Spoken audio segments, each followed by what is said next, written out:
galore. We'll break them all down, plus preview what's left.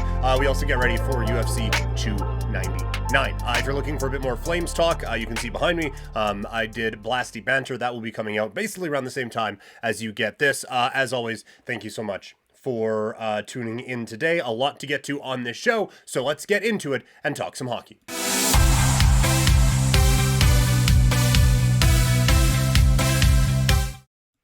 So, all of that happened today. This has been a wild trade deadline day. If you're looking for a Flames, trade primer, like I said, Blasty Banter on this channel, whether you're listening or watching, that is available as you are tuning in to this one. So I just want to make sure I get the details right, because the Henrique trade happened after I took my notes down. So let's see if we can find, not on their phone app, because why would it be?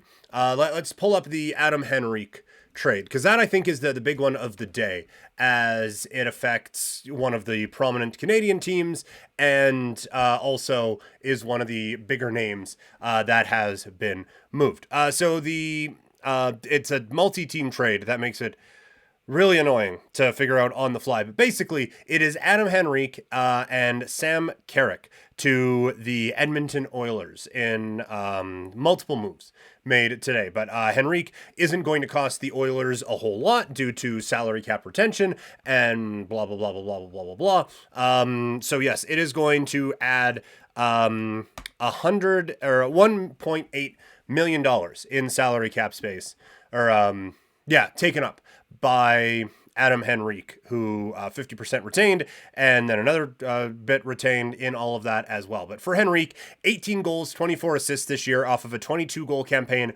with the Ducks a season ago. He fits, I think, right in with this Edmonton Oilers team. It's weird to think of a team with McDavid and Draisaitl and all of that as a team lacking in the offensive department, but this is a team that needed some depth scoring, when, especially if they're going to put Draisaitl and McDavid together, which they have been doing. This is a team that needed some depth. Matthias Janmark was a top six winger, top six forward, on this team. And so Adam Henrique gives you just a whole lot of what you would need right now. He can play down the middle. He can play over on the left wing side. It is a big boost for this Edmonton team. And we knew they were going for it. Obviously, they were going to go for it. But now they have kind of made their big splash. And Edmonton does give up a 2024 fifth, a 2024 first, 2025 fifth, and a 2025 fourth in there as well. So there is, it's a pretty penny to go out and acquire Adam Henrique. Sam Carrick also involved in the trade, again, can play down the middle, can play over on the right side. Just 8 goals and 3 assists this season, so a bit more of a depth option.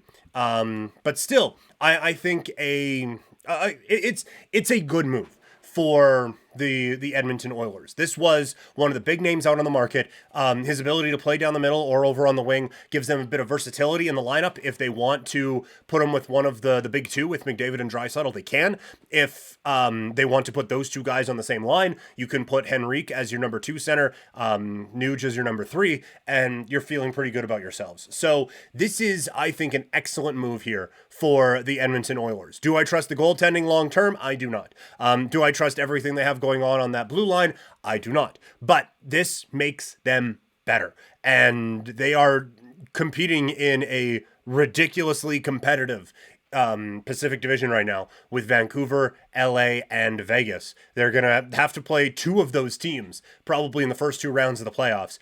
That is going to be tricky, and it's going to require a lot of scoring, and Adam Henrique can help out with that. On an Anaheim side of things, I mean, getting a first-round pick plus a conditional pick in this deal, I think makes a whole lot of sense for them. They're still a couple years away, it feels like. They still have Zegras out there. We'll see if that is a move that gets made. But this is one of the better returns that we have seen for a forward so far. So the Anaheim Ducks, I think, should feel really good about this particular trade.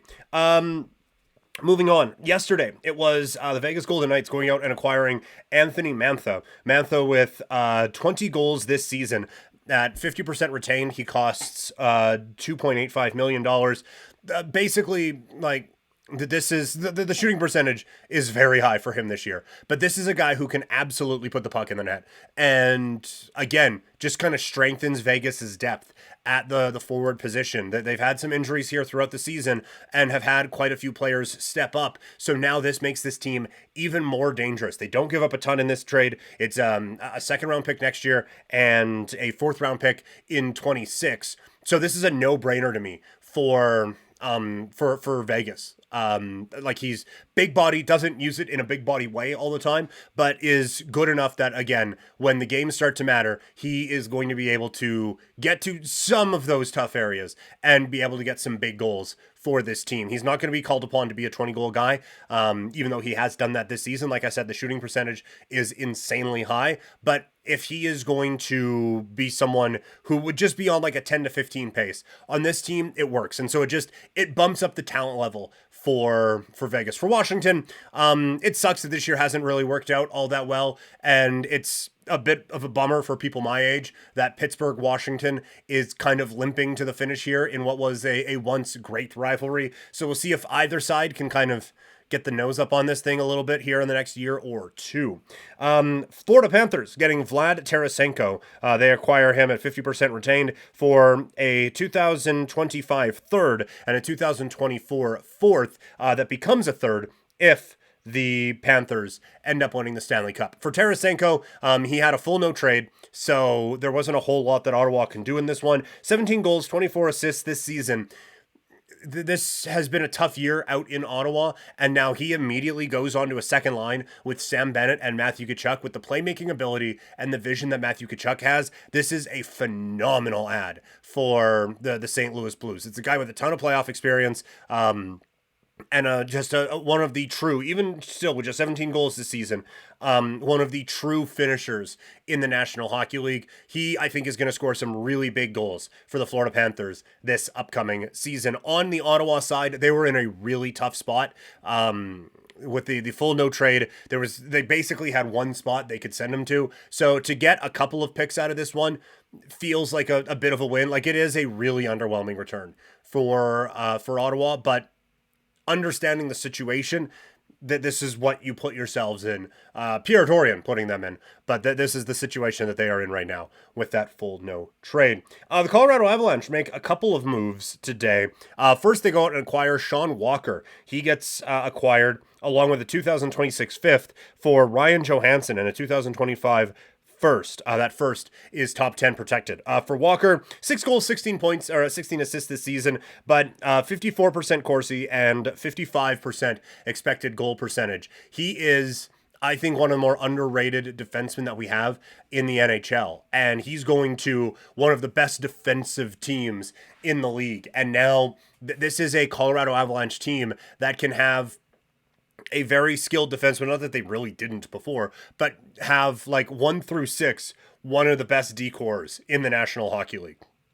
And they are going to be extremely difficult to play against here in the postseason. For Ryan Johansson, it hasn't really worked basically at all, right? Like, he was a player that had so much promise, and he scores 33 goals early in his career, doesn't get back to the 20 goal mark really until 2 seasons ago when he scored 26 with Nashville. But since then, he has 25 in 2 years. Like, it hasn't really clicked. It didn't really click in Colorado this year. So we'll see what the next act is for Ryan Johansson's career. But I mean, getting a potential first round pick for the Philadelphia Flyers in this move for a guy who's probably going to leave at the end of the year is, I think, a very good bit of business here for Philadelphia. Colorado also making a move, sending Bowen Byram to the Buffalo Sabres in exchange for Casey Middlestat. Middlestat has already been in the league like 7 years. It's crazy. Middlestat, 14 goals, 33 assists this season, while Byram, 8 goals, 12 assists, and all the possession numbers for both right around 50%, if not slightly on the negative side of that. This one, I admit I have kind of underrated Casey Middlestat just playing out in Buffalo. I don't think he kind of felt like one of those, like, well, there was some buzz around him and now it hasn't really clicked, but still, like, 14 goals, 33 assists this season. It's not terrible numbers for him. And he goes on a team where he's not going to be relied on a ton out in Colorado, but I think again kind of stretches this lineup out a little bit.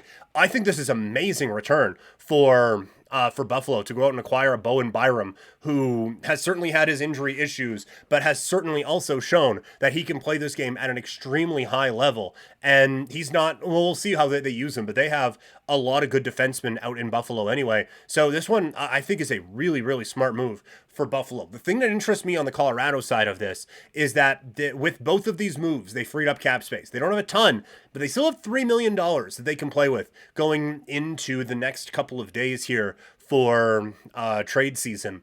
Let's see what they end up doing. I don't think Colorado is done. They don't need to do a ton, but with how salaries are being retained, like that can be a $6 million, maybe even like an $8 million player if it goes through all the right channels that you need it to. So I wonder if Colorado is done and if they have one other move to make here coming up in the next couple of days. So assuming no one's been traded since I started recording this, that is, also Wenberg got traded for a second and a fourth. Kind of talked about him on the show the other day. I like this for the Rangers. He is someone who it's like, man, this guy, it feels like he should be more than what his stats have shown. And the Rangers have shown that they're able to get a lot out of those guys.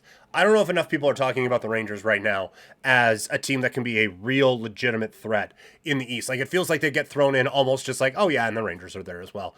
No, the Rangers are there as well, and this is a really smart move from them making that one. And for the Kraken, like they could be really interesting here in the next couple of days because they have a lot of talent that they could move, and they could really kind of shift the dynamic of this season if the right team sparks a deal here with the Seattle Kraken. So I think a really, really interesting day and a bit still to come. In terms of things from the Flames side, like I said, I kind of previewed it on Blasty Banter, but for Calgary, Hanifin and Markstrom are the two big ones, two absolute game changers. If they get moved, the team that gets either of them is in a significantly better spot. Like those are two guys who could shift the balance in the NHL, and there aren't a ton of guys like that right now. Other things that kind of watching at this point, the thing that's really interesting to me about this season is that there isn't like an obvious Cup favorite right now, right? Like we talked about the Canucks a couple of weeks ago as a team that needs to be taken seriously. Just off the top, just writing these down, these are teams that I could see win the Cup this year. Boston, the Rangers, the Devils, Tampa Bay, Florida, Toronto, Vancouver, Vegas, Edmonton, Colorado, Dallas, and Winnipeg. All, I think, could legit, if we see them hoisting the Cup at the end of the season, I don't think it's going to be, man, just didn't see that coming. It's crazy. Like how many? 1, 2, 3, 4, 5, 6, 7, 8, 9, 10, 11, 12. 12 teams. You could 16 make the playoffs. So it's going to be wildly disappointing for a lot of these teams when, like, just based on math, most of them aren't going to win the Stanley Cup. So we have a season where so many have the opportunity to, but so many will also feel that it is a disappointment when they don't. And so many of them have obvious needs that they kind of need to address. Boston's looking for another defenseman, and while players have played well, I think still needs a number one center. The Rangers, I think, could use a little bit more depth on both sides, and then they pick up some good with Wenberg. The Devils, if they get a goalie, this team could win the Stanley Cup. That is how good they are offensively. Probably need another defenseman too. But still, if they get that, if they make the Calgary connection work, this could be a team that could win the Stanley Cup. Tampa Bay, I don't know if there's they need a defenseman with Sergachev being out. Obviously, they're in on Noah Hanifin. I think they could use a touch more scoring as well. For Florida, they go out and make the move for Vlad Tarasenko, but they still have some holes that they could fill up. I'm not going to go through every team, but on down the line, all of these teams have different holes that they need to plug here in the next 48 hours or so. So it makes this trade deadline, I think, so fascinating.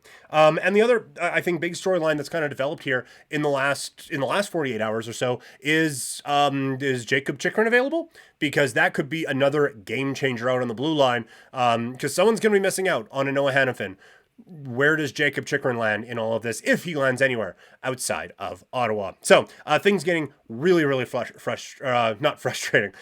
Things getting really interesting right now in trade season. Just a reminder, you can follow me on social media, Twitter, Instagram, and TikTok. I'm at Primetime Klein, twitch.tv/primetimepk, and you can email the show, couchpotatodiary@yahoo.com. Make sure you subscribe and like to here on YouTube, and make sure you subscribe and leave a review over on wherever you're getting your podcast. All right, it is UFC 299 Fight Week. Let's look at the non-main event fighters who you really should be paying attention to this weekend.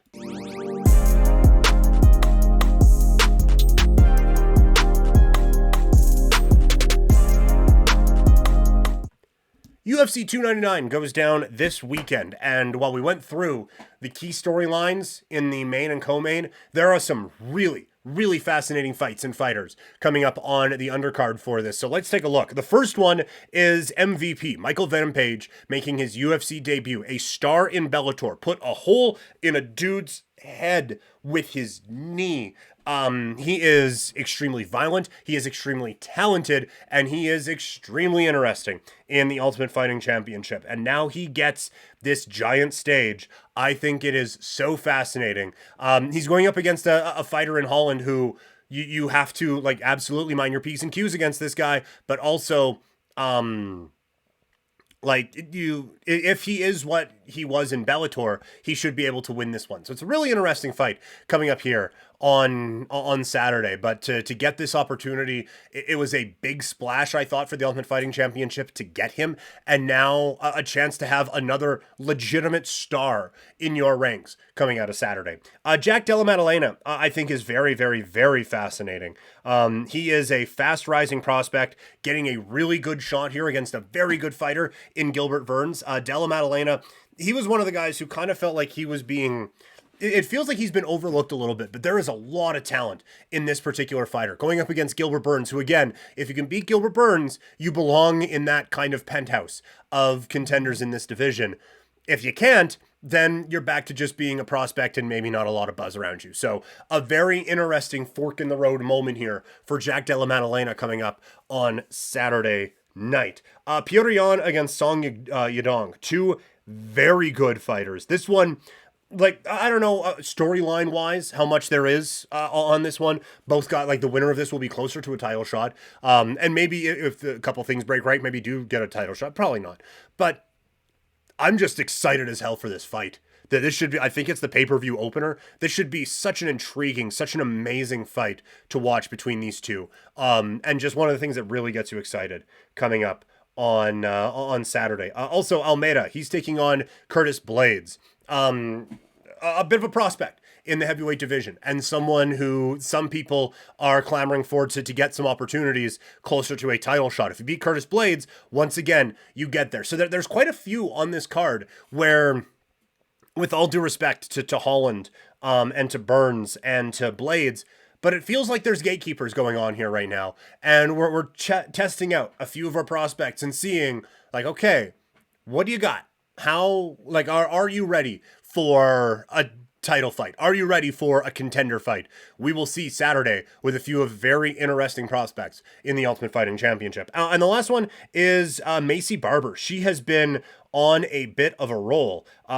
She's coming off of another strong showing, and another one here gets her right into the title picture. So Macy Barber is a prospect who there have been some ups and some downs, but we're certainly on an up right now, and I'd be very interested to see what she is able to do coming up this weekend. All right, that is going to do it for Couch Potato Diary. One more time, if you're watching on YouTube, make sure you like and subscribe. If you are listening in podcast form, make sure that you subscribe and leave a review. If you want more talk on the Calgary Flames, Toronto Raptors, or Toronto Blue Jays, there are team-specific podcasts available on this feed. Wherever you are consuming this, it is there as well. The Catalan Autocast, Blasty Banter, and Dynamite. We will have a couple of more coming out as early as next week. So stay tuned for all of that.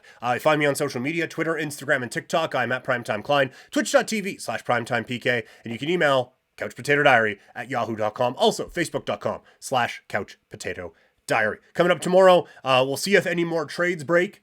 And if anything does during the day, I will likely go live on twitch.tv/primetimepk. So that should be a whole lot of fun breaking everything down throughout the day. Thank you guys so much for tuning in, and I will talk to all of you later.